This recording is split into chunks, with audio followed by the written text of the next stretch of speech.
El Señor esté con ustedes. Y con tu espíritu. Lectura del Santo Evangelio según San Marcos. Gloria a ti, Señor. En aquel tiempo llamó Jesús de nuevo a la gente y les dijo: escuchad y entended todos, nada que entre de fuera puede hacer al hombre impuro. Lo que sale de dentro es lo que hace impuro al hombre. El que tenga oídos para oír, que oiga. Cuando dejó a la gente y entró en casa, le pidieron sus discípulos que les explicara la parábola. Él les dijo: ¿tan torpes sois también vosotros? ¿No comprendéis? Nada que entre de fuera puede hacer impuro al hombre, porque no entra en el corazón, sino en el vientre y se echa en la letrina.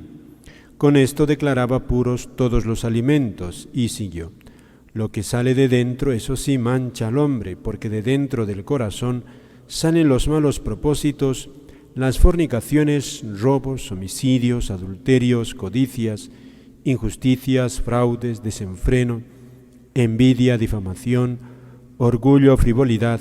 Todas esas maldades salen de dentro y hacen al hombre impuro. Palabra del Señor. Gloria a ti, Señor Jesús.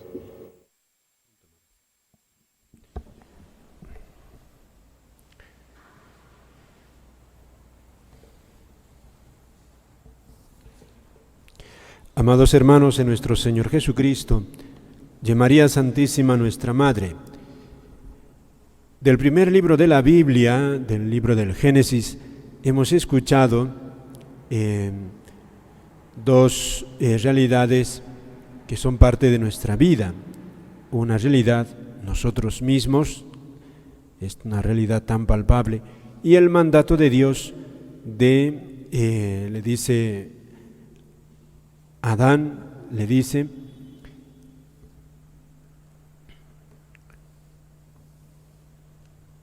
lo colocó a él, al hombre que había modelado, y entonces le dice: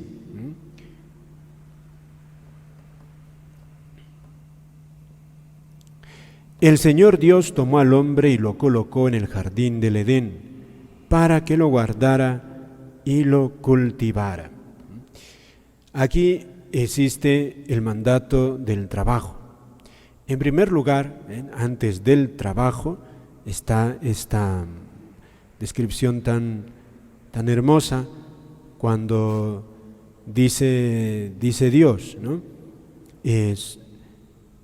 Entonces el Señor Dios modeló al hombre de arcilla del suelo y sopló un aliento de vida, y el hombre se convirtió en un ser vivo.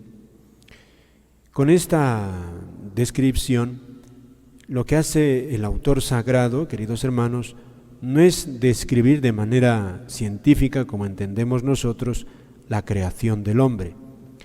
La Biblia es un libro religioso y ante todo quiere manifestar su fe en Dios creador, y Dios aquí se manifiesta como el creador del hombre, dice aquí la Biblia, barro, pero eso usa una materia, pero de una manera muy bonita dice que a la hora de darle vida, le da algo que es como de Dios. Dice, Dios sopla, ¿no? Para nuestra imaginación, pues eso, el soplido es un aire, algo que Dios da, que no tiene el barro. Por eso el espíritu, ¿no? El espíritu en la Biblia aparece como el soplo de Dios, un viento, ¿no? El viento. Ahí está, de alguna manera, la espiritualidad del alma. Aquí es cuando está hablando Dios, ¿no? Al pueblo, y le dice que lo que le da vida al hombre no solamente es ser de barro, tiene algo que es espiritual, ¿no? De una manera, como ven, muy sencilla, nos habla de lo que los filósofos también van a descubrir y darse cuenta que el hombre es un ser compuesto, cuerpo y alma, y el cuerpo es la parte material y el alma es esto, el espíritu, lo espiritual. Pero Dios es autor de todo este ser vivo, así es. Y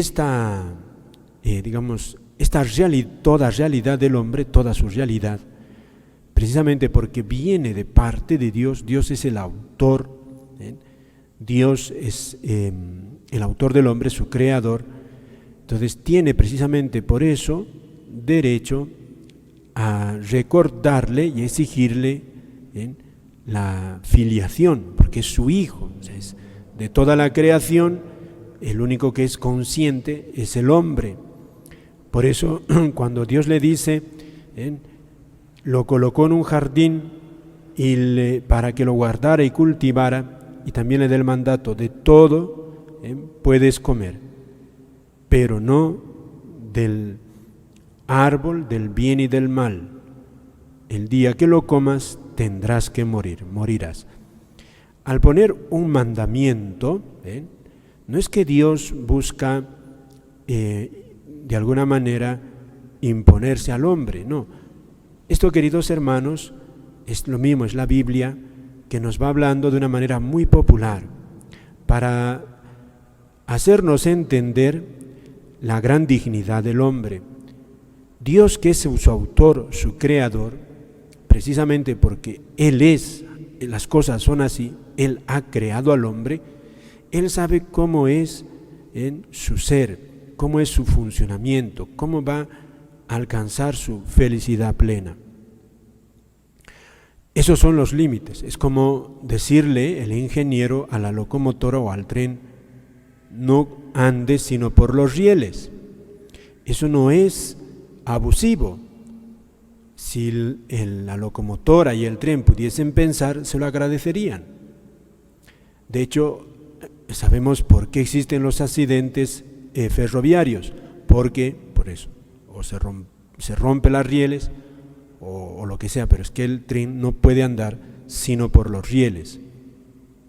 Entonces Dios aquí también le dice al hombre, estos son los rieles, por aquí vas a andar. Al darle un mandamiento, este mandamiento de todo puedes comer excepto del árbol del bien y del mal, no es que le está diciendo de árboles. Aquí, de una manera también preciosa, así popular, dice, al decir del bien y del mal, lo que le está diciendo Dios es a Adán y a todo hombre, o sea, el bien y el mal no te corresponde a ti decidirlo, sino más bien acogerlo. O sea, quien te dice que está bien, que está mal en última instancia, es tu Dios, que se manifiesta en los 10 mandamientos. Entonces lo que le dice al hombre es, respeta ese orden. Respeta ese orden que está en toda la creación. Eso te va a hacer feliz. Como es decirle al ingeniero, a la locomotora, respete los rieles y camine siempre por ahí. Y por ahí va a avanzar. Esto es lo que dice esta página del libro del Génesis. Y aquí está la dignidad del hombre. Fíjate, aquí está la gran dignidad. Que Dios le dice cuál es el orden por el que tiene que andar. Y al hombre le toca acogerlo. Acogerlo. Y Dios va a permitir que el hombre pueda quebrantarlo. Pero precisamente porque es Dios, sabe que esa dignidad, su dignidad se queda quebrantada también. Por eso está la sentencia, morirás. O sea, todo desorden, todo pecado tiene una consecuencia. Y aquí, precisamente porque es lo que se ha llamado en la Iglesia el pecado original, el pecado origen de todos los pecados, Dios le dijo a Adán, mira Adán, te toca, vas a tener una prueba. Si libremente tú aceptas, ¿no? Aceptas tu filiación con Dios, tu dependencia con Dios, vivirás. Pero si no aceptas, hay una consecuencia que se va a venir, la muerte, para ti y tu descendencia. Y sabemos, queridos hermanos, que precisamente Adán va a experimentar la tentación y va a quebrantar este mandamiento. Pero precisamente ahí también nuevamente el hombre manifiesta su grandeza, que puede de alguna manera incluso resistirse a Dios. Pero ese no es el plan de Dios. Dios nos pone, o sea, le puso a Adán y Eva, como a nosotros nos pone los 10 mandamientos, para fortalecer nuestra vida y poner de manifiesto nuestra dignidad, porque libremente nos sujetamos a Dios, libremente reconocemos nuestra filiación y la paternidad de Dios. Y a veces se nos hace trabajoso el vivir los mandamientos, o sea, escoger eso, el bien, y rechazar el mal. A veces se nos puede hacer, pero a nosotros ya porque estamos en otra alianza, pues nos cuesta. A Adán y Eva no le costaba. Por eso en el fondo también el pecado original de Adán y Eva es un misterio. Cómo es que ellos, sin tener tentaciones, pues padecen la tentación. Pidámosle, queridos hermanos, en este año que estamos celebrando a San José, como él, como la Virgen, también recibieron una misión de parte de Dios. Y ellos podían decir no, ya esto no es solamente obedecer los mandamientos, sino es de una generosidad más grande. Ellos reciben una misión que lo tenía claro San José y también la Virgen. Una misión de alguna manera única también para San José, porque la Virgen ciertamente también tiene por su maternidad divina, es un ser también extraordinario. Y pudieron desobedecer, ¿sí? Pudieron no realizar la misión que Dios les daba. También ellos, y ciertamente su vida no va a ser fácil. Ahí están las famosas dudas de San José. No le va a ser fácil a San José llevar a cabo su misión. Va a tener que sufrir mucho. Pero, ¿cuál es el norte de San José? La voluntad de Dios.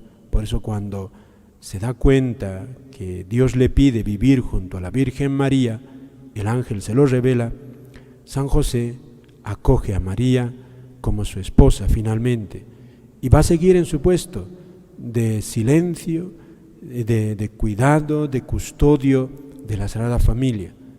¿Por qué? Porque Dios Padre quiere para él esa misión.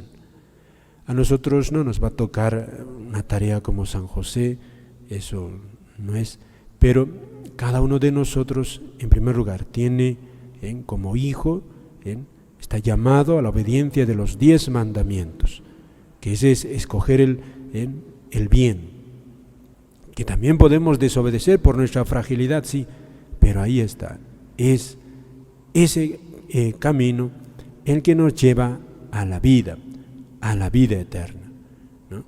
Y tenemos nosotros, queridos hermanos, esa dignidad grande que Dios nos invita y que a veces nosotros por nuestra debilidad podemos quebrantar sus mandamientos, pero tenemos el sacramento de la confesión. Por otra parte, ya para terminar, cuando dice aquí,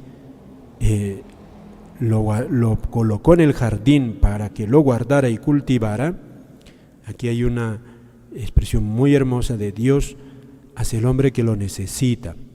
Y fíjate, el trabajo es parte de una necesidad que Dios tiene de nosotros, que lo ayudemos a cuidar, a transformar este mundo. Dios ha creado el mundo, y exagerando un poco la cosa, podríamos decir como que lo ha dejado a medio hacer, y al hombre le toca ayudar a Dios a terminar de hacer el mundo.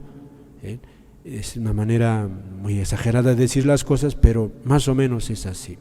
O sea, Dios necesita de nuestro trabajo. Incluso esto también, si lo llevamos al plano espiritual, para santificarnos, para construir la iglesia hoy, necesita Dios de nosotros, de nuestro esfuerzo. Es un don de Dios, pero también necesita de nosotros en toda obra.